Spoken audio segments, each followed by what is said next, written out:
Well, it's Shark Week again, and I think it's time for this channel to do one hell of an awesome experiment. So we're going to be taking a look at two different types of fish. One being the massive predator that everyone is afraid of in the ocean, and the other one, the angler's best catch, the largemouth bass. We're going to be comparing the great white shark and the largemouth bass. The great white shark, also known as the white shark, can be found in coastal regions of all the different oceans in the world. It can weigh up to 5,000 pounds. It's 2.5 tons. It's a massive animal. It has a bite force of over 4,000 psi, which is more than an alligator, which has 3,000 psi. It can grow anywhere from 11 to 21 feet long. The freaking thing is massive, and it has a max speed of about 35 miles an hour. Now, when they breach, here's a really cool fact. They swim at the very bottom of their ocean depths, and they look up, and they see in green shades of color, different shades of green. So when you're swimming and you have a dark bathing suit on, it looks just like a seal, because picture an old TV, black and white TV. That's kind of what they see, except in black and white. It's different shades of dark green and light green. So that's kind of how they look. When they breach upward, they can reach up to speeds of 40 miles an hour swimming vertically and breaching out of the ocean. And they can reach a max height of about 10 feet while they breach. Other interesting thing about sharks is they have a stealthy behavior, or a great white shark, they have a stealthy behavior, which means they lie low. They're an ambush predator, and they can live to be up to about 30 years, which is pretty long. I never knew that about a great white shark. So here's another really cool thing about the great white shark is they have over 300 teeth in their jawbone. Think about it. This here is from a bull shark. These guys here are from Mako. It's from a Mako shark. Their teeth can be up to about 2 to 3 inches long, 2.5 to 3 inches long. They're serrated and they can cut better than any German-made blade out there. And I should know because my kitchen is full of them. Now, if you thought the great white was interesting, you'll also think that the largemouth bass is interesting. Why? They share very similar characteristics.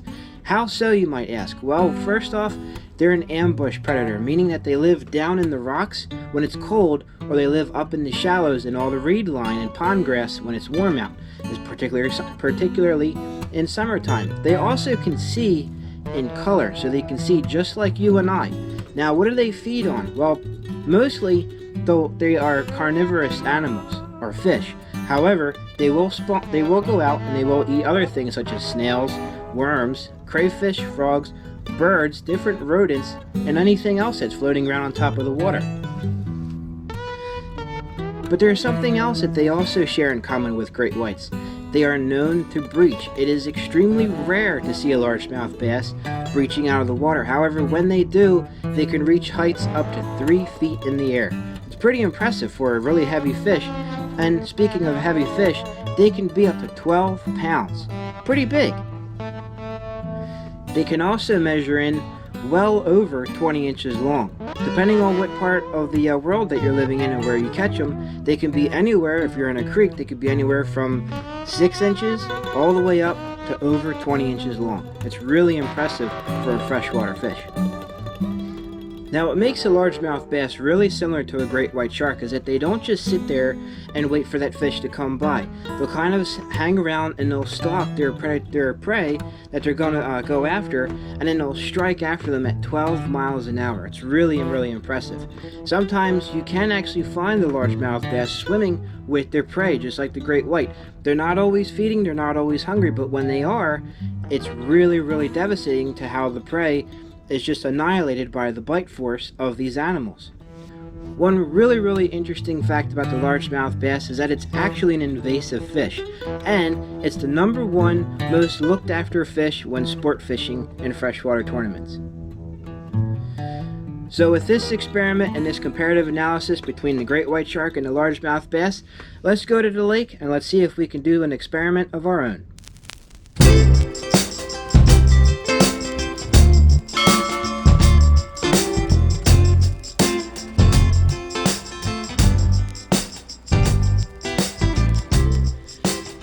Welcome back to Crooked Hooking, everybody. It is great to see you. We are doing a episode that I've been trying to do for a very long time, and that is a celebratory Shark Week episode. That means we're going to be throwing a homemade topwater seal, hoping to get the strike just like the scientists do when they're looking to get that breach from the great white. Today we're looking to see what's going to breach on the topwater seal. Now, if you guys like today's video, drop a comment down below, leave a like, also hit that subscribe button, and let me get into showing you what this topwater seal is all about. Okay, so hopefully you guys get a good view of what the topwater seal looks like. It's a black and white, or it's actually a white with black spots, so it's a spotted white seal. The fins on it, the flippers, are actual glitter ribbon from a ribbon, believe it or not. I just cut it to make it look like flippers. And as the seal moves, the flippers actually go the opposite direction. So if the nose is going this way, the flippers are going the opposite direction. So it's pretty cool. And then you have the hook that makes it look like the front flippers are also moving as well. So it's pretty much just designed just like a topwater frog. Only difference is it's a seal. So we're going to go ahead and put this into action.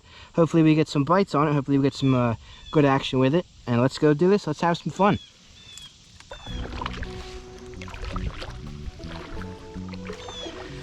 So as I'm paddling along, I've actually so far have seen some really cool blow-ups come up.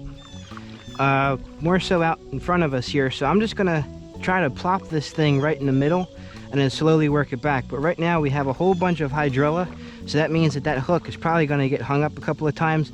So I'm more so going to work my way out towards the opening where there's a little bit less hydrilla and less chance for me to get hung up. But I want to try in here first, just in case, because you just never know what might be out there.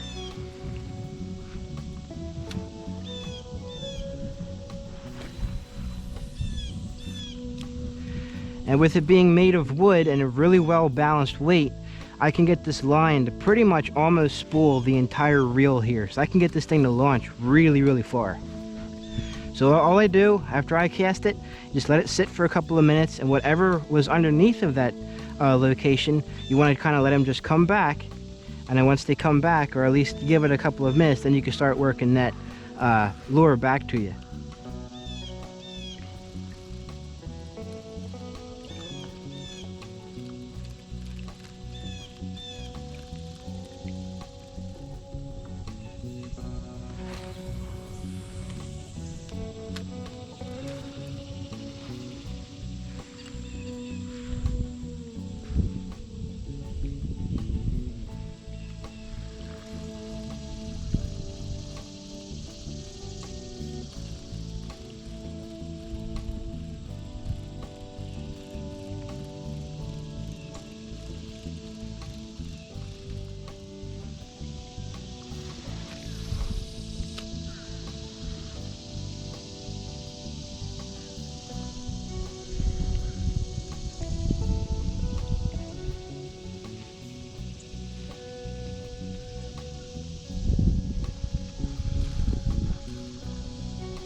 There you go. Bass over there jumping for the dragonfly. Full body breach. So maybe I'll put the seal right in that open pocket to see what we can get.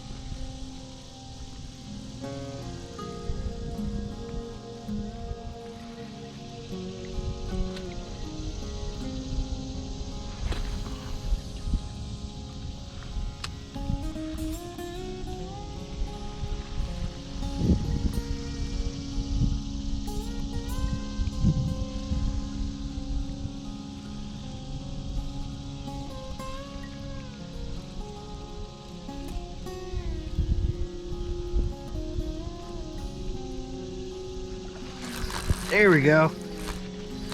There we go. Probably a little one, but nice.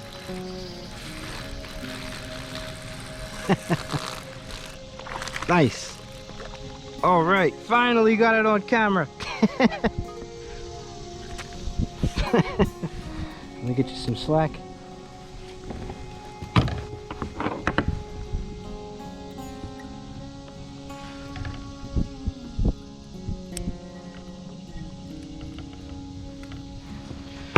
There we go. Finally got it on camera with the topwater seal. That's been taking me a few years now to finally get that on video. I got pictures of them, but no video.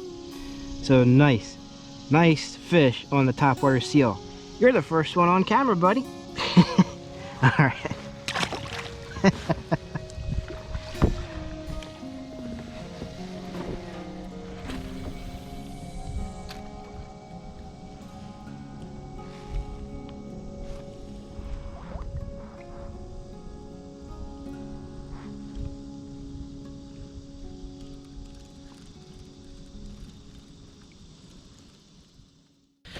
So this has definitely been one of the harder experiments I've ever even tried to do on this channel. So it's really slow with the top water on the seal.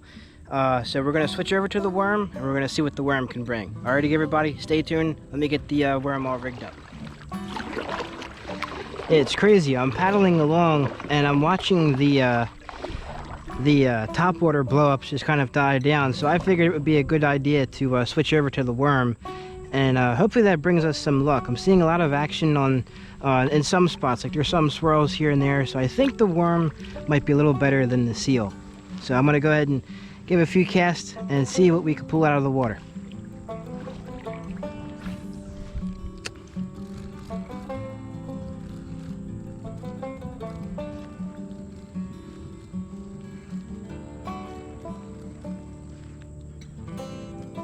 So I'm going to follow this hydrilla line all the way around and then see what we can find. Hopefully there's something hanging out on the edge of this hydrilla line, but we'll find out. Let's get that worm in there, see what's hanging out under the brush.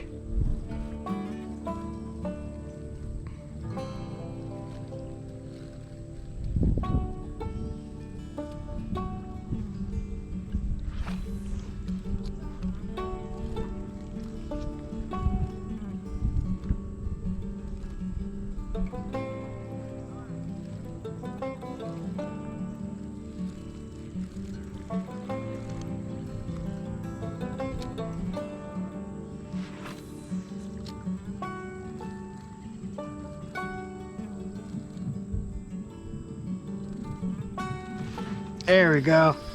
Nice. I saw that wake right behind it. Nice. Oh! There we go.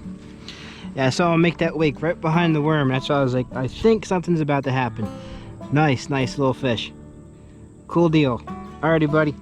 I'm gonna go ahead and let you back in now. Alright. There he goes. Awesome. Go ahead and fix the worm. Yeah, it was nice. I saw him jump, and I figured possibly something might happen, but you can't always be too sure. So I just threw it in the same spot where I saw him jump up. Sure enough, boom, on the hook. Nice.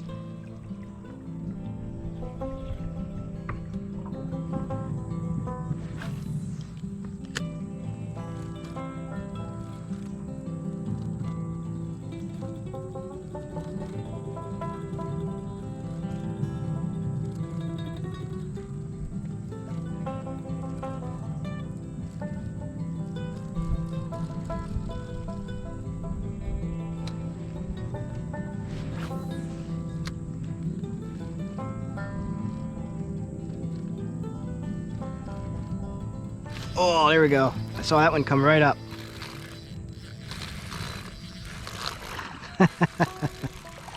Little guy.